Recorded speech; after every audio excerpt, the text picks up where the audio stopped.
Want to speak real English from your first lesson? Sign up for your free lifetime account at EnglishClass101.com. How to finally learn language in 2020, your New Year's resolution solution. So, January is over, but let me ask you a question. Have you set a resolution for this year?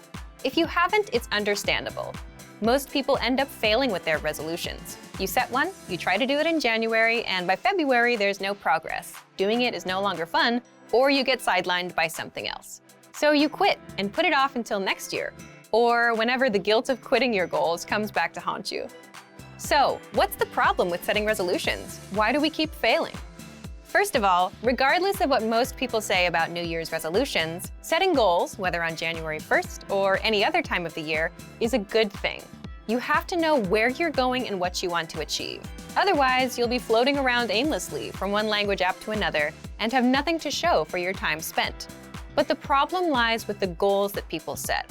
For example, most people set goals like, I want to master Chinese, or I want to lose weight, or I want to be fluent in Japanese. And based on these kinds of goals, here are 3 reasons why 90% of New Year's resolutions fail. First, resolutions fail because they are not specific and not measurable. Take a goal like, I want to master Chinese this year. The problem is that's a very vague goal. What do you mean by master? Do you want to speak about the economy, or do you just want to have everyday conversations? And can you really measure how much progress you need to master the language? The second reason is they are unrealistic. You might think, but isn't it good to set huge goals and aim for the stars? It's not bad, but if you say, I want to be fluent by September, is that realistic for you? Are you ready to commit yourself to nothing but language learning, 6 to 8 hours a day nonstop? The answer is no for most people. The third one is there's no action plan. The problem is you'll still fail even with a specific and realistic goal if you don't know when and how you're going to do it. For example, when will you study? How long will you study every day? And how will you study? So now you know why most people fail with their New Year's resolutions. Then how do we set New Year's resolutions and actually succeed? Here are the 3 rules for successful goal setting. Remember, your goals must be 1. Specific and measurable, 2. Realistic, and 3. They must have an action plan. Yes, the complete opposite of everything you heard earlier. For example, let's say you're learning Italian this year. Instead of saying, my goal is to learn Italian this year, set a specific, measurable, realistic goal for the month, like speak 3 minutes of conversation by February 28th. And you can also set a yearly goal, like 30 minutes of conversation, and work towards that.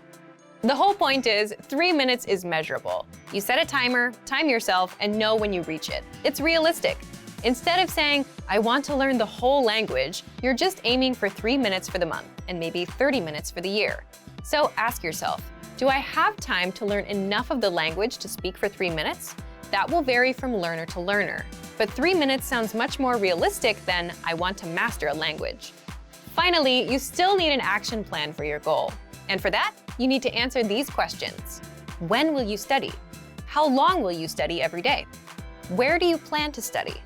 How will you study? What is your study schedule? This is the most important part because this tells you when and how to study. If you don't answer these questions, you'll have no idea what to do and you'll quit because you have no routine to stick to. So for example, when will you study? I'll study at 9 p.m. on weekdays. How long will you study every day? I'll study for 20 minutes. Where do you plan to study? I'll study at home, in the living room, on my computer. How will you study? I'll listen to 1 audio lesson a day for 5 days. What is your study schedule? From Monday to Friday with audio lessons. I'll listen to the lesson, then go through the lesson notes for 20 minutes each day. Here are a few more things you can do to improve your chances of success. Reward yourself after hitting a goal. Studies have shown that giving yourself a reward after reaching a goal is crucial to creating lasting habits and continuing to conquer more goals. Write down your small, measurable goal and put it somewhere you'll see it often. Now that you know why New Year's resolutions fail and you know what to do differently, it's time to set your goal. Our suggested goal for you for February 2020 is speak 1 minute of conversation in your target language. The deadline is February 28th. Remember to set your action plan as well. Just answer these 5 questions. Leave us a comment letting us know your answers, and then you're ready to go. Okay, Today's topic is how remembering your mistakes can help you learn faster. First, take a moment and think of a time when you made a mistake. Maybe you were at work, maybe you were at school, maybe you were shopping or in another public place.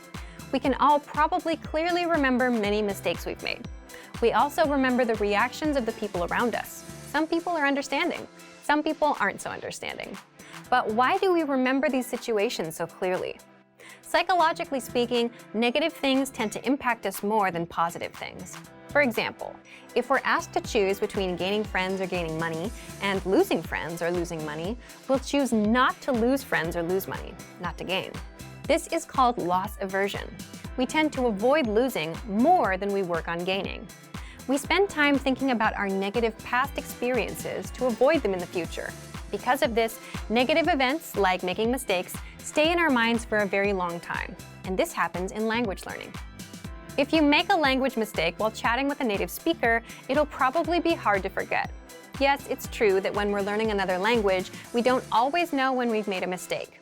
But when we realize we've used the wrong word, used grammar incorrectly, spelled something wrong or similar, we tend to remember the situation vividly. In some languages, just a tiny change in pronunciation, tone, or writing could make a big difference, so mistakes are a big source of worry for many learners. But the fact that mistakes are very hard for us to forget can be a powerful tool when learning a language. We want to avoid the feeling of embarrassment that comes after a mistake, so we work hard to correct ourselves. Past mistakes can motivate us to try harder. We can use our mistakes as a tool in our language learning. But we can't make these emotionally powerful mistakes by reading a textbook or even by taking a lesson with a teacher. The only way you can make these mistakes is by speaking in real conversations and messing up. So, what can you take away from this? Let's jump into the second part: how to use mistakes in your language learning. We can give advice like go ahead and make mistakes, but that's easier said than done. Here are 3 tips to help you make the most of your mistakes. 1.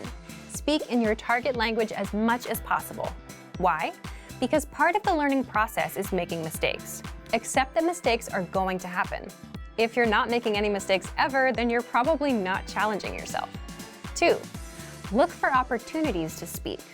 Many learners have trouble finding public places to practice the language they're studying. See if there are language groups in your community or at your school. If you have trouble with that, look online and be creative. You don't need to search for groups specifically for language learners. See if you can find a hobby discussion in your target language. Maybe you'll find a news discussion group. Think outside the box. Find somewhere to practice and make mistakes. When you do mess up, you'll probably remember it. 3. Build on your experiences. Think carefully about your conversations after you have them, and work to make them longer each time. If you made a mistake in your first conversation, think about how to fix it. If you said only a few sentences in your first discussion, work to speak for 15 or 30 seconds on the next discussion. Challenge yourself. Many learners have trouble finding opportunities to speak that work with their schedule and their level. If you're not sure where else you can practice, you can consider hiring a tutor. If you're a Premium Plus member on our website, you can practice with your teacher. It's still important, where possible, to practice and make mistakes in real-life situations. This will help you to more carefully reflect on your conversations and work to improve. It isn't quite the same as studying with a textbook or a hired tutor. This strong desire to avoid making a mistake will help you work to improve. You'll be motivated to try harder. This can help you learn faster. The easiest way to start writing and improve on your own. Most language learners start with reading or speaking first. We all want to speak. Typically, most learners start their studies by reading textbooks or articles online. But writing? Not so many practice writing right away, unless the language has a unique writing system. There are a few reasons you should consider writing when you're learning a language. Let's jump into part 1. 1. Why is writing an easy way to learn a language? So, why is writing easy? First, you don't need anyone to start improving right now. When it comes to language learning, we all want feedback and corrections. And for that, we either need a teacher or a learning program that can quiz us. But if you want to improve on your own without waiting on anyone else, or if you don't have access to a teacher, you can start with writing. You'll find out how in just a minute. Second, you don't need to worry about what to write. How does this work? The easiest way to start writing is to copy text from somewhere else. That way, you don't have to worry about what to write or how to spell things. Just get a piece of paper and a pen and copy things from a resource you're using. You can even try doing this with your favorite quotes or ideas. Copy them word by word. Third, it can help you build a strong routine. Imagine you copy 2 sentences per day. It's simple, and it just takes a minute or 2. That means you can stick to it on a daily basis. And if you can learn to stick with that, you can stick to other learning routines in the future. And fourth, you'll end up improving all areas of the language. How? Well, if you're copying out a few sentences a day, you'll end up indirectly learning a lot of words, grammar rules, and lines you can actually use, simply because you're exposed to them. And if you read what you write, you'll improve your reading and comprehension skills too. So, how can you actually start writing and practice? Let's move on to part 2. Part 2, how to practice writing with our lessons on your own time. Number 1, if you're taking our lessons, write out the phrases, sentences, and conversations by hand. This means writing every phrase and sentence that you learn in the lessons by hand in a notebook. You can also write out the conversations in the dialogue study tool, example sentences from the lesson notes, words and phrases from our vocabulary lists, and words and sentences from the Daily Dose app and the Word of the Day. Number 2, write short sentences to your Premium Plus teacher. If you're a Premium Plus member, write a message and send it to your Premium Plus teacher for review. In fact, as a first step, all new Premium Plus users have to write a self-introduction and send it to their teachers. Your teacher will review your work, send feedback, corrections, and help you improve your writing skills fast. You can even write something out by hand, take a picture of it, and send it to your teacher. Number 3, leave a comment on the lessons. After you're done with a lesson, be sure to use what you've learned, whether a new word or a grammar point. Leave a comment in the comment section, and our teachers will review it and give you feedback. Number 4, dictation. This may be best for advanced learners. Dictation is a study method where you write down what you hear as a way to test your writing and listening skills. You can do this with any one of our audio or video lessons. Number 5, create sentences using newly learned words. You can learn new words with our lessons, the word of the day, the vocab lists, and the core 2,000 word list, which gives you the 2,000 most frequently used words. And, as mentioned before, you can also leave comments for our teachers to review. Number 6, take the writing quizzes. With every lesson, you'll get review quizzes to help you master what you've learned. Just scroll down to the vocabulary section or click on vocabulary. Then click on Take a Quiz, and that's it. Now you know how to improve your target language on your own. Just copy things out. If you're having a hard time sticking with language learning, you'll find out how to fix it now. Let's jump into the first part. 1, how to map your routine and set your schedule. First, here's a quick question for you. Which of these would you rather have? A, the world's most comprehensive language learning resources, but a weak study routine. Or B, a strong study routine and average resources. Leave your answer in the comments. But there is a correct answer here. You want a strong study routine. Why? You can have the best app or textbook in the world, but if you don't use it because you don't have a learning routine or a habit, you won't learn anything. If you have a strong routine and work ethic and just a dictionary and internet access, you'll learn more than someone with the best program and no routine. The point is, we are creatures of routines and habits, and our habits can be used for good or bad. They make us or break us. For example, if you have a bad habit, like going to bed at 4 a.m., you'll always feel tired when you wake up for work or school in the morning. If you have a good habit, like exercising regularly, you'll have energy and good health. Once we have a routine, we tend to stick to it. If it's a bad routine, it can do a lot of damage. But if it's a good routine, it can help us enjoy incredible results. We can also use routines to our advantage by applying them to work toward our goals, like language learning. How do you create a strong language learning routine? Here's one way to do it. First, write down your current daily schedule. For example, 7 a.m. I wake up. 8 a.m. I leave the house. 8:20 to 8:50 I'm on the train. 9:10 a.m. I arrive at work. 1 p.m. I go to lunch, and so on. Write out your daily schedule for the whole week. Make it detailed. If you write out your schedule, you can see your existing daily routine. You can see where you can fit language learning into your existing routine, the routine that you're used to, instead of trying to create a new routine. Why does this matter? For example, some people will look at their schedule and see that they wake up at 8 a.m. They think that if they wake up at 7 a.m., they can have an extra hour for language learning. But for many of us, that approach usually doesn't work because it's not something we're used to. You're trying to wake up early so you can learn a language. You're trying to implement two brand new routines that you're not used to. For many people, this results in failure. Even if you do wake up at 7 a.m., will you get out of bed immediately and jump straight to learning every day? Or will you lose motivation after a few days because you missed that hour of sleep? So map out your weekly schedule.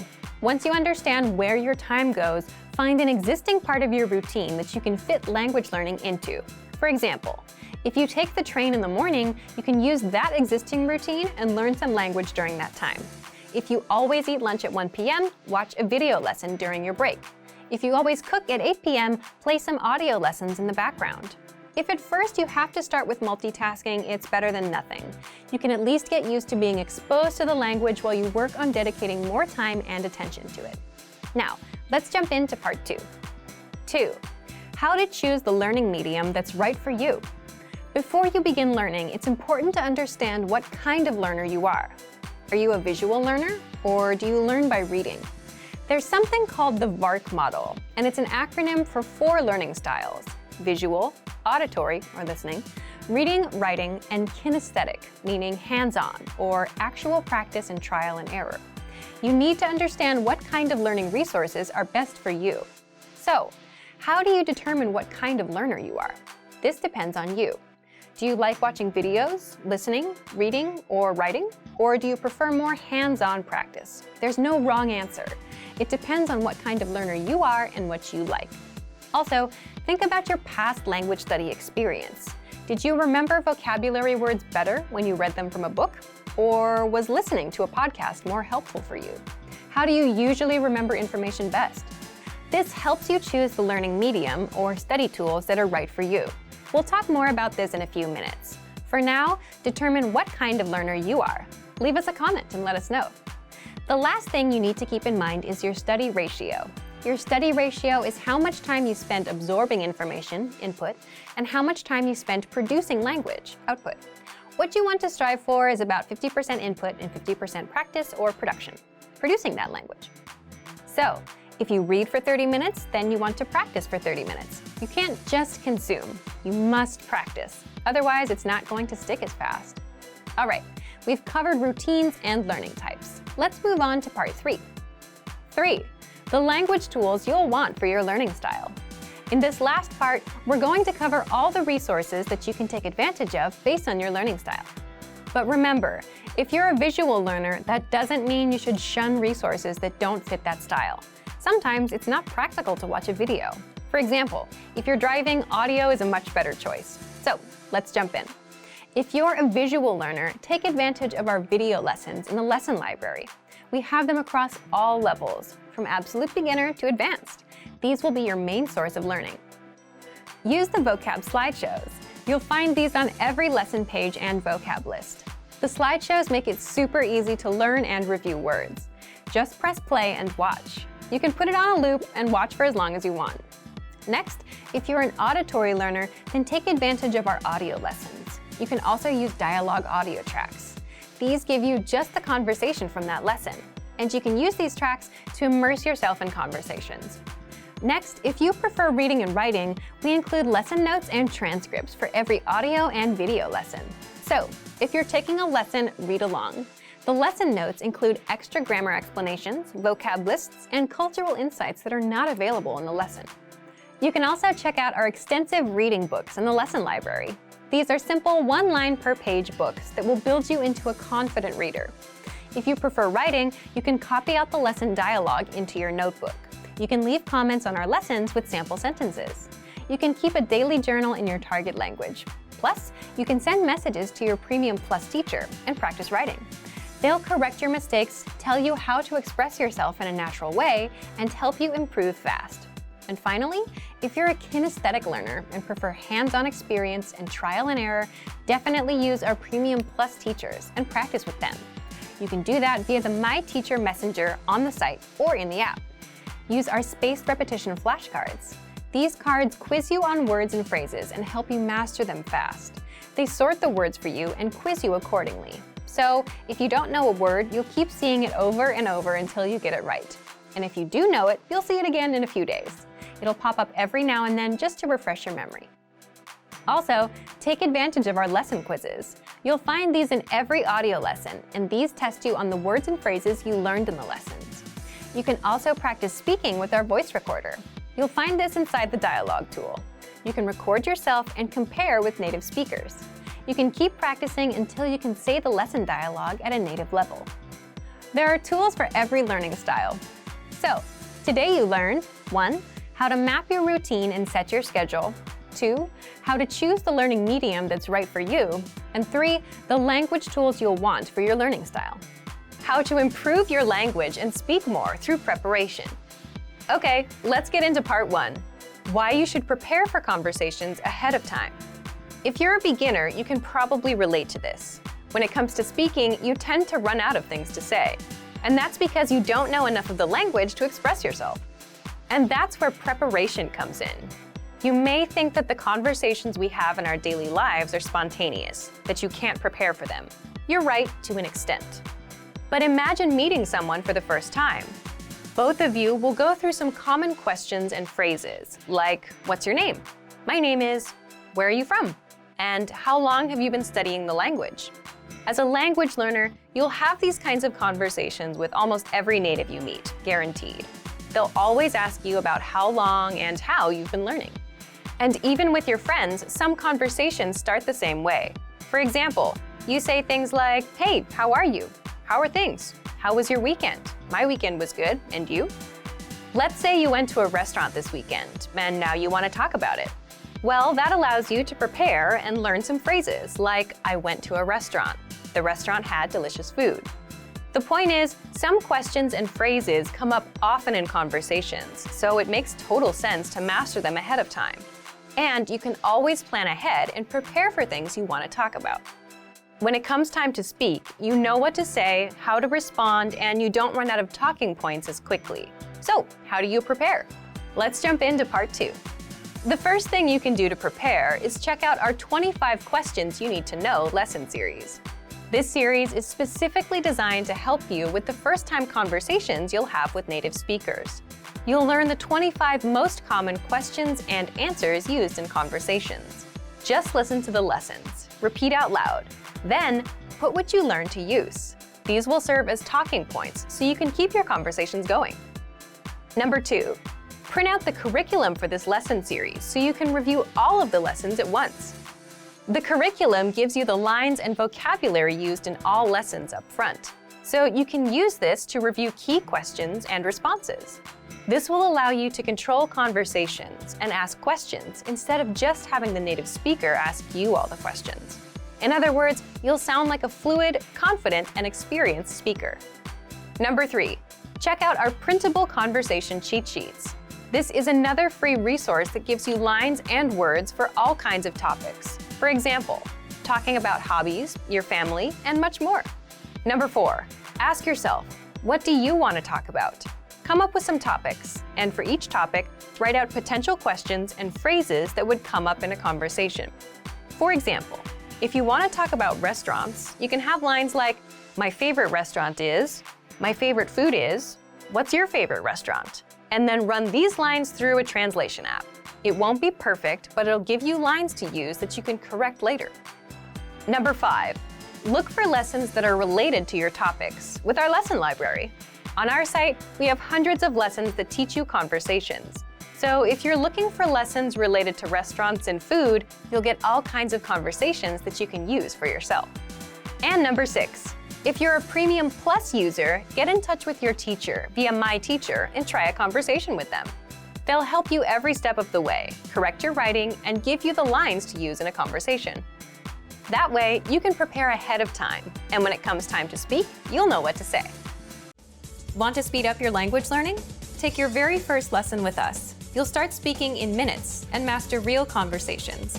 Sign up for your free lifetime account. Just click the link in the description.